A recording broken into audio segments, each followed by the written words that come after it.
નમસ્કાર વિદ્યાર્થી મિત્રો, હું સુશીયન ધમા. તો આજે આપણે ચર્ચા કરશું ફિઝિક્સમાં ચેપ્ટર નંબર 3 કે જે છે પ્રવાહ વિદ્યુત.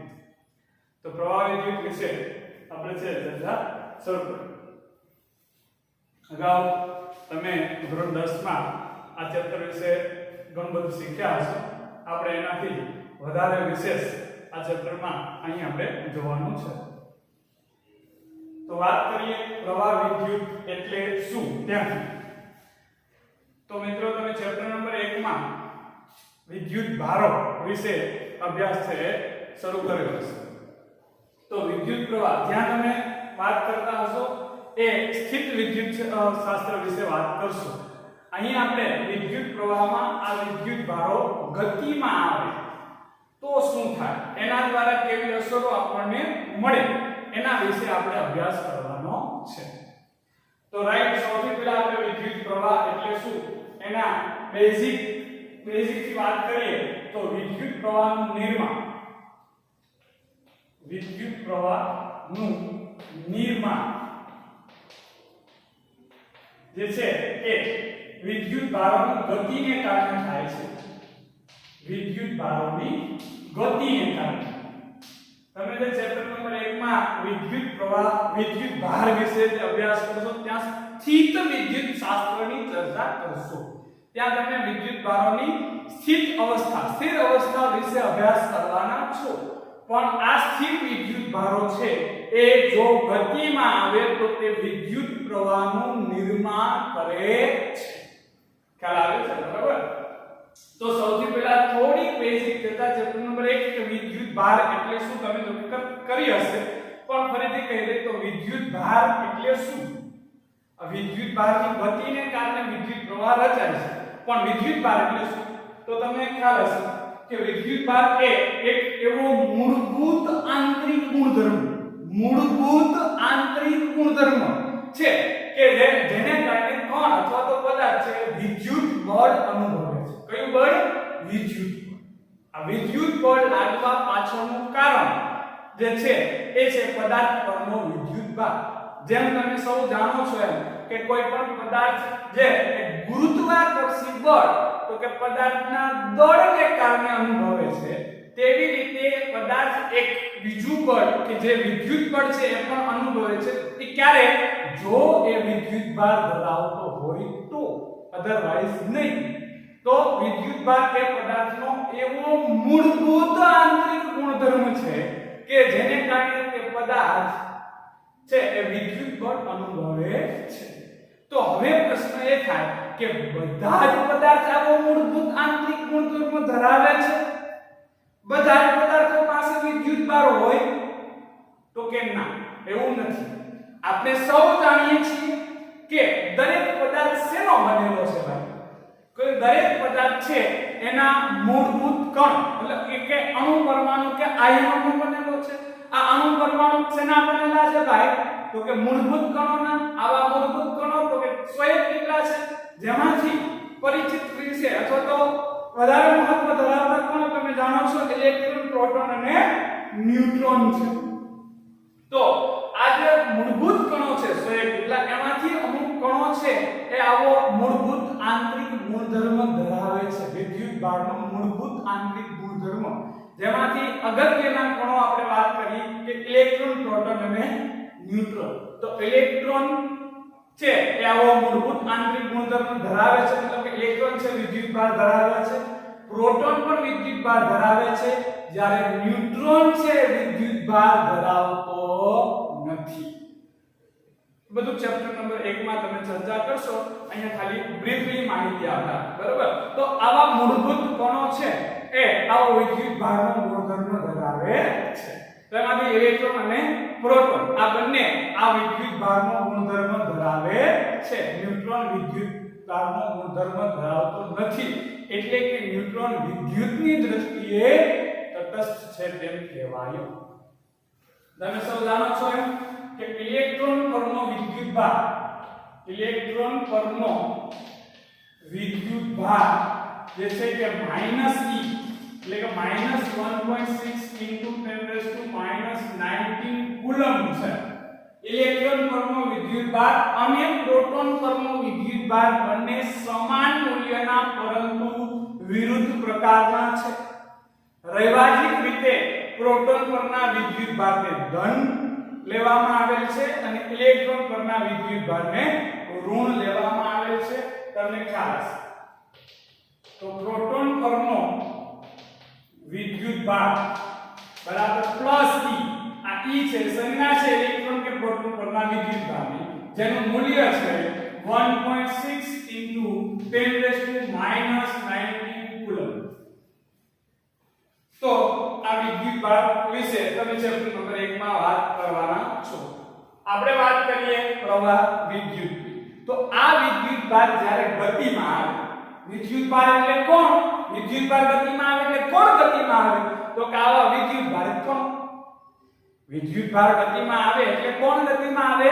તો કે આવા વિદ્યુતભારિત કણ એટલે ઇલેક્ટ્રોન, પ્રોટોન આવા કણ અથવા તો વિદ્યુતભાર ધરાવતો પદાર્થ આ ગતિમાં આવે ત્યારે તે વિદ્યુત પ્રવાહનું નિર્માણ કરે છે.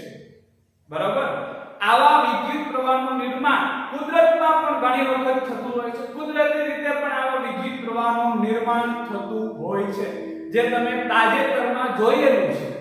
ચોમાસા દરમિયાન થતી વીજળી, ચોમાસા દરમિયાન થતી આકાશીય વીજળી એ બીજું કંઈ જ નથી પરંતુ વીજળીમાં શું હોય છે ભાઈ? તો કે વીજળીમાં વાદળથી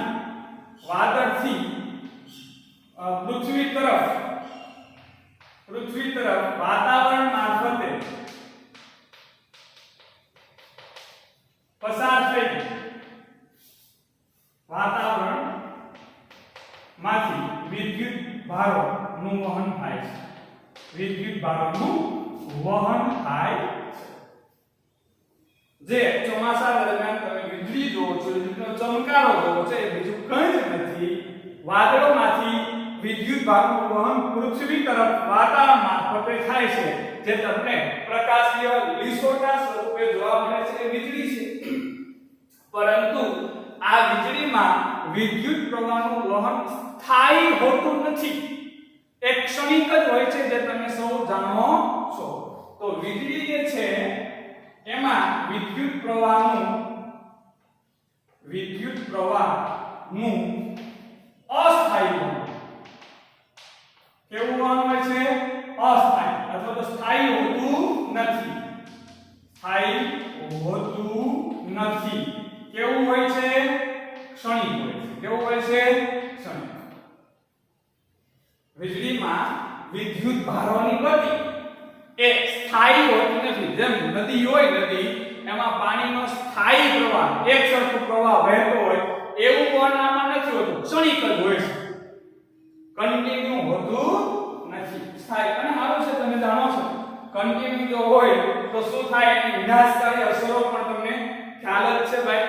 બહુ વધારે વીજળી પડે તો ઘણું બધું વિનાશકારી પરિણામ પણ આપે છે. તો એમાં સ્થાયી હોતું નથી. એમાં ક્ષણિક વિદ્યુત ભારોની ગતિ એટલે કે ક્ષણિક વિદ્યુત પ્રવાહ હોય છે. વાત કરીએ સ્થાયી પ્રવાહ, તો દાખલા તરીકે આપણી ટોર્ચ, ઘરે જે આપણે ટોર્ચ વાપરતા હોય, ટોર્ચ હોય, ઘડિયાળ હોય, સેલ્ફી ચાર્જિંગ, એમાં તો કે વિદ્યુત ભારોની ગતિ સ્થાયી હોય છે. એટલે કે વિદ્યુત પ્રવાહ કેવો હોય છે? સ્થાયી હોય છે. એમાં જેમ નદીનો પ્રવાહ સ્થાયી હોય છે, એવો સ્થાયી પ્રવાહ છે તે આમાં વહેતો હોય છે. ખ્યાલ આવે છે? તો આ હતું વિદ્યુત પ્રવાહ વિશેનું ઇન્ટ્રોડક્શન, પ્રસ્તાવ. હવે આ વિદ્યુત પ્રવાહની આપણે વ્યાખ્યા તરફ છે કે આગળ વધીએ.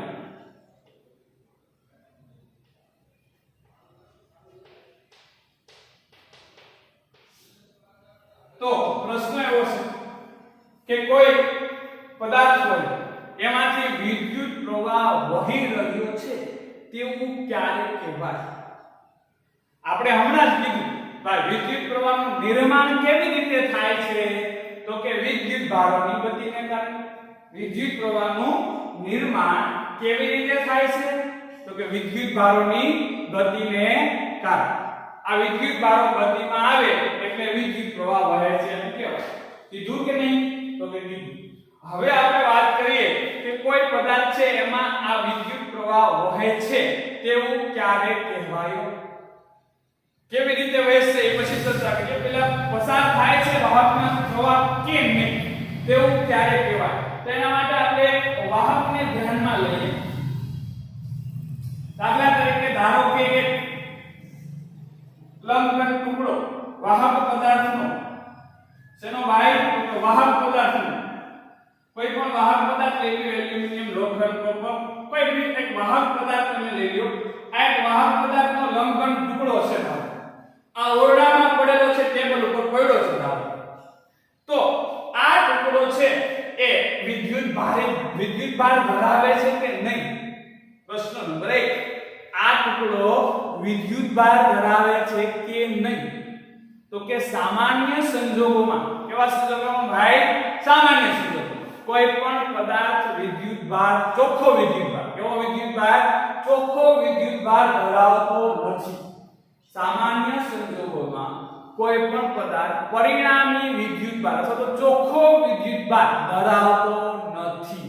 શા માટે? તો કે આ પદાર્થ શેનો બનેલો ભાઈ? તો કે એના અનુપરમાણુ આયનો ગોઠવાયેલા છે, હા કે ના? તો કે હા. હવે તમે કોઈ પણ પરમાણુ લ્યો તો એમાં જેટલા ધન વિદ્યુતભારિત પ્રોટોન છે એટલા જ સામા ઋણ વિદ્યુતભારિત ઇલેક્ટ્રોન છે ભાઈ. તો કોઈ પણ પરમાણુ સામાન્ય સંજોગોમાં વિદ્યુતની દ્રષ્ટિએ તટસ્થ છે, મતલબ કે ચોખ્ખો વિદ્યુત ભાર ધરાવતો નથી. તમે સૌ જાણો, ધારો કે કોઈ પદાર્થ તો કોઈ તત્વ એનો પરમાણુ ક્રમાંક Z છે, એનો પરમાણુ ક્રમાંક કેટલો છે? Z. તો એના ન્યુક્લિયસમાં Z પ્રોટોન છે, સામા Z ઇલેક્ટ્રોન છે. તો ટોટલ વિદ્યુત ભાર કેટલો થવાનો? તો કે 0 થવાનો. ફોર એક્ઝામ્પલ હું તમને એમ કહું કે 5 પ્રોટોન પરનો વિદ્યુત ભાર કેટલો? 5 પ્રોટોન પરનો વિદ્યુત ભાર, 5 પ્રોટોન નો વિદ્યુત ભાર કેટલો? તો તમે ડાયરેક્ટ મને જવાબ આપશો કે ભાઈ એક પ્રોટોન નો વિદ્યુત ભાર કેટલો? તો 1.6 * 10⁻⁹ કુલમ. તો 5 પ્રોટોન નો વિદ્યુત ભાર કેટલો થાય? તો કે 5 ગુણ્યા 1.6 * 10⁻⁹ કુલમ થાય.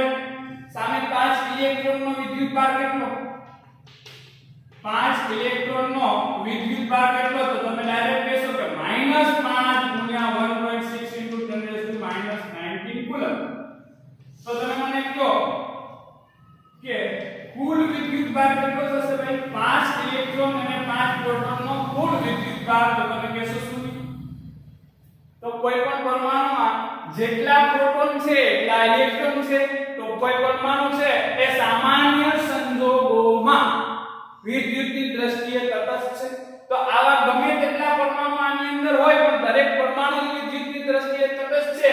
તો આ પદાર્થ છે અથવા તો વસ્તુ છે એ પણ સામાન્ય સંજોગોમાં વિદ્યુતની દ્રષ્ટિએ તટસ્થ છે, મતલબ કે ચોખ્ખો વિદ્યુત ભાર ધરાવતો નથી. એના પરનો ચોખ્ખો વિદ્યુત ભાર કેટલો છે ભાઈ? તો કે 0. હવે વાત કરીએ કે આ ચોસલામાંથી આ સામાન્ય સંજોગોમાં પડ્યો હોય તો એમાંથી વિદ્યુત પ્રવાહ વહે છે કે નહીં? આમાંથી વિદ્યુત પ્રવાહ વહે છે કે નહીં? તો કે ચેક કેમ કરવું? આપણે એમને કેમ કરવામાં પસાર થાય છે? તો એક કામ કરીએ, આ જે ચોસલું છે એના બે છેડાઓ, એક છેડાનું નામ આપી દો A છેડો અને બીજા છેડાનું નામ આપી દો B છેડો. આ બે છેડા છે એને આપણે વાહક તાર મારફતે, કેવા તાર મારફતે ભાઈ? વાહક તાર મારફતે એને તમે ધારો કે બલ્બ સાથે કનેક્ટ કરો, ધારો કે બલ્બ સાથે, અથવા તમે ગેલ્વેનોમીટર ને જોડી દો. શું જોડી દો ભાઈ? ગેલ્વેનોમીટર. ગેલ્વેનોમીટર એક એવું ઉપકરણ છે કે જો એમાંથી પ્રવાહ વહેતો હોય, વિદ્યુત પ્રવાહ વહેતો હોય તો તમને આવર્તન બતાવે. શું બતાવે ભાઈ? આવર્તન બતાવે. આ ગેલ્વેનોમીટરની અંદર જે ઇન્ડિકેટર હોય છે, આ ઇન્ડિકેટર સામાન્ય સંજોગોમાં છે એ સેન્ટરમાં હશે 0 પર. હવે જો એમાંથી પ્રવાહ પસાર થશે તો આપણને એ આવર્તન બતાવશે. શું બતાવશે? આવર્તન. તમે સામાન્ય સંજોગોમાં ખ્યાલ જ હશે કે આ ટુકડો હોય એના બે છેડા તમે વાહકતાથી જોડી અહીંયા બલ્બ જોડો, ચલો ગેલ્વેનોમીટર નહીં બલ્બ જોડો, બલ્બ જોડો, પ્રકાશિત થાય તો કે ના થાય? તો એનો મતલબ કે આ ટુકડામાંથી પ્રવાહ પસાર થતો નથી. ખ્યાલ આવે છે?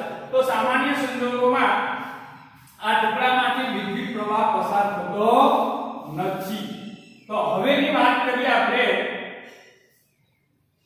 કે આની અંદર આ ઘન પદાર્થ વાહક પદાર્થ છે. કેવો આ ચોસલું છે એ લાકડાનું નથી ભાઈ, આપણે પહેલા જ કીધું કે વાહક પદાર્થનું ચોસલું છે, વાહક ચોસલું છે. હવે વાહક છે એનો મતલબ કે સામાન્ય સંજોગોમાં ઓરડાના તાપમાને આની અંદર ઘણા બધા મુક્ત ઇલેક્ટ્રોન્સ છે ભાઈ. શું છે? મુક્ત ઇલેક્ટ્રોન્સ. શું છે? મુક્ત ઇલેક્ટ્રોન્સ. તમે જાણો છો આ મુક્ત ઇલેક્ટ્રોન છે, મુક્ત છે. આ ચોસલાની અંદર અસ્તવ્યસ્ત ગતિ કરવા માટે તેઓ મુક્ત છે. મુક્ત ઇલેક્ટ્રોન્સ કે જેઓ પોતાના પિતૃ પરમાણુમાંથી છૂટા પડી ગયેલ છે. જે પરમાણુ આવા ઇલેક્ટ્રોન્સ ગુમાવે છે ધન આયન છે. તો જે ઇલેક્ટ્રોન્સ પોતાના પિતૃ પરમાણુમાંથી છૂટા પડી ગયા છે, ઓરડાના તાપમાને ઊર્જા મેળવી અને તેઓ પોતાના પિતૃ પરમાણુમાંથી છૂટા પડી ગયેલ છે, વાહક પદાર્થો. કયા પદાર્થો ભાઈ? વાહક પદાર્થો. સામાન્ય સંજોગોમાં ઓરડાના તાપમાને આવા ઘણા બધા મુક્ત ઇલેક્ટ્રોન્સ ધરાવતા હોય છે. તો આ જે મુક્ત ઇલેક્ટ્રોન્સ છે એ આ ચોસલાની અંદર અસ્તવ્યસ્ત ગતિ કરતા હોય છે. ઉષ્મીય, જેને આપણે કહીએ છીએ ઉષ્મીય ગતિ.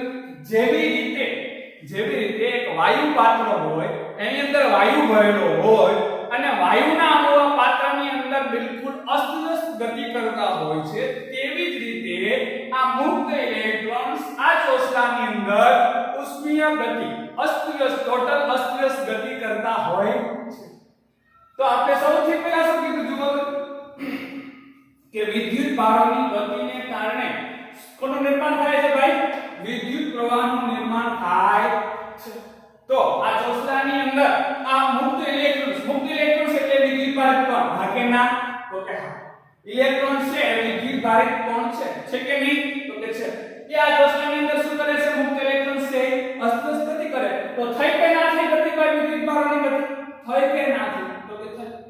તેમ છતાંય આ ચોસલામાંથી વિદ્યુત પ્રવાહ તો વહેતો નથી. એમ આપણે કીધું કે આને આ બલ્બ કનેક્ટ કરો, બલ્બ પ્રકાશિત થશે નહીં થાય. તો એનો મતલબ આ ચોસલામાંથી વિદ્યુત પ્રવાહ વહેતો નથી. ભાઈ વિદ્યુત ભારોની ગતિ તો થાય છે, આની અંદર જે મુક્ત ઇલેક્ટ્રોન્સ છે એ ગતિ તો કરે છે, છતાંય એમાંથી વિદ્યુત પ્રવાહ વહેતો નથી. ખ્યાલ આવે છે? તો હવે એનું આપણે ક્લેરિફિકેશન આપ્યું. વિદ્યુત પ્રવાહનું નિર્માણ વિદ્યુત ભારની ગતિને કારણે થાય છે એ વાત સાચી, પણ એમાં કાંઈ ખૂટે છે.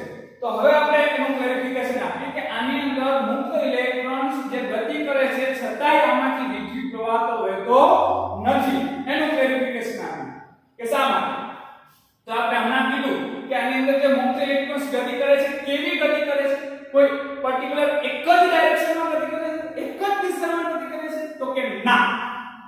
આ જે ગતિ છે એ તો ઉષ્મીય ગતિ છે, બિલકુલ અસ્તવ્યસ્ત ગતિ છે. કેવી ગતિ છે ભાઈ? બિલકુલ અસ્તવ્યસ્ત ગતિ. તો આની અંદર રહેલા જે મુક્ત ઇલેક્ટ્રોન્સ છે, આ ચોસલાની અંદર રહેલા મુક્ત ઇલેક્ટ્રોન્સ એની ગતિની કોઈ એક ચોક્કસ ડાયરેક્શન હોતી નથી. એ બિલકુલ અસ્તવ્યસ્ત ગતિ કરે છે. તેમજ ગતિ દરમિયાન તે આ ચોસલામાં રહેલા ધન આયનો સાથે અથડામણ અનુભવશે. અથડામણ પછી તેમના વેગની કોઈ ચોક્કસ દિશા હોતી નથી. અથડામણ પછી એની દિશા બદલાય ગઈ. તો આ જે ચોસલાની અંદર ઇલેક્ટ્રોન્સની જે ગતિ છે એ બિલકુલ અસ્તવ્યસ્ત ગતિ છે. અસ્તવ્યસ્ત ગતિ હોવાથી શું થાય? તો એની વાત કરીએ આપણે. આ જે ચોસલું છે એ ચોસલું આપણે અહીંયા લઈએ છીએ.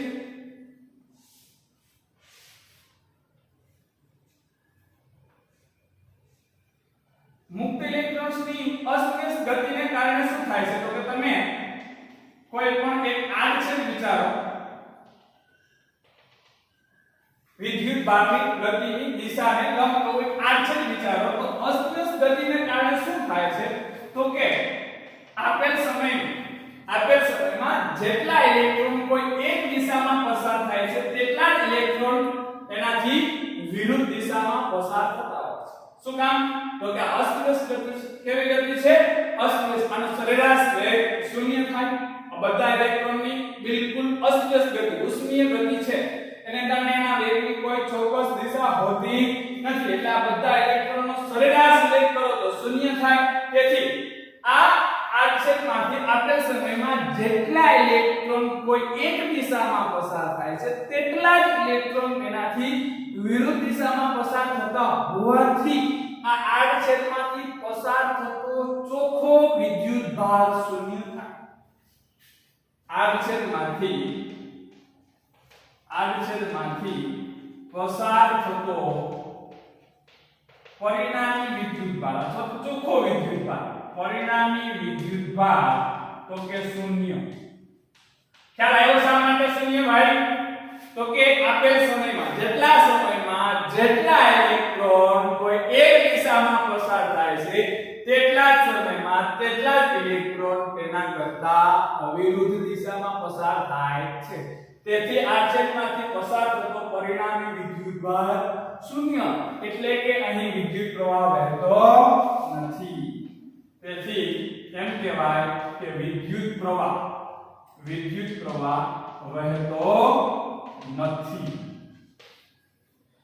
તો સમજણભાઈ સામાન્ય સંજોગોમાં રહેલો કોઈ વાહક પદાર્થ છે તો એની અંદર મુક્ત ઇલેક્ટ્રોન્સ એટલે કે વિદ્યુત ભારિત કણો ઉષ્મીય ગતિ કરે છે, અસ્તવ્યસ્ત ગતિ કરે છે, પરંતુ તેમાં વિદ્યુત પ્રવાહ વહેતો નથી. તો વિદ્યુત ભારની ગતિને કારણે વિદ્યુત પ્રવાહનું નિર્માણ થાય છે, વાત સાચી. પરંતુ શું કહેશો આપણે? તો કે આડછેદમાંથી પસાર થતો પરિણામી વિદ્યુત ભાર શૂન્ય હોવો જોઈએ નહીં. તો અહીંયા વિદ્યુત પ્રવાહનું નિર્માણ વિદ્યુત ભારોની ગતિને કારણે થાય ત્યાં તમારે આડછેદમાંથી પરિણામી વિદ્યુત ભાર પસાર થવો જોઈએ. પરિણામી વિદ્યુત ભાર પસાર થવો જોઈએ. માત્ર આની અંદર જે મુક્ત ઇલેક્ટ્રોન ઉષ્મીય ગતિ કરે છે તેને કારણે આમાં વિદ્યુત પ્રવાહનું નિર્માણ થતું નથી. આડછેદમાંથી પરિણામી વિદ્યુત ભાર પસાર થવો જોઈએ. તો હવે આ ચોસલામાંથી વિદ્યુત પ્રવાહ છે એ પસાર કરવો હોય, મતલબ કે આડછેદમાંથી પસાર થતો પરિણામી વિદ્યુત ભાર શૂન્ય ન રહે, અશૂન્ય થાય તે માટે શું? મતલબ કે આ ચોસલામાં વિદ્યુત પ્રવાહ કેવી રીતે પસાર કરવો એના વિશે પછી વાત કરીએ. એની પહેલા આડછેદમાંથી પસાર થતો પરિણામી વિદ્યુત ભાર કેવી રીતે કેલ્ક્યુલેટ કરવો એના વિશે હું તમને સમજાવી દઉં. ચાલો તો હવે આપણે વાત કરીએ કે આડછેદમાંથી પસાર થતો પરિણામી વિદ્યુત ભાર કેવી રીતે કેલ્ક્યુલેટ કરવો. આપણે અગાઉ જેમ કીધું કે કોઈ વાહક પદાર્થ છે એની અંદર જે મુક્ત ઇલેક્ટ્રોનની અસ્તવ્યસ્ત ગતિ છે એ અસ્તવ્યસ્ત ગતિને કારણે આડછેદમાંથી પસાર થતો પરિણામી વિદ્યુત ભાર કેટલો છે? શૂન્ય. તો એમાંથી કોઈ વિદ્યુત પ્રવાહ પસાર થતો નથી. કોઈ પદાર્થમાંથી પ્રવાહ પસાર થાય તે માટે આપેલ સમયમાં તેના આડછેદમાંથી પરિણામી વિદ્યુત ભાર પસાર થવો જરૂરી છે. તો કોઈ આડછેદમાંથી પસાર થતો પરિણામી વિદ્યુત ભાર કેવી રીતે કેલ્ક્યુલેટ કરવો તેના વિશે આપણે થોડી માહિતી આપી. તો ધારો કે ફોર એક્ઝામ્પલ ખાલી સમજવા માટે ધારો કે એ જે છેડો આ ચોસલું છે એનો એ છેડો છે, એક બી છેડો છે, અહીંયા વચ્ચે આપણે આડછેદ વિચાર્યું છે. ધારો કે એ છેડા તરફ 50 પ્રોટોન છે, ખાલી સમજવા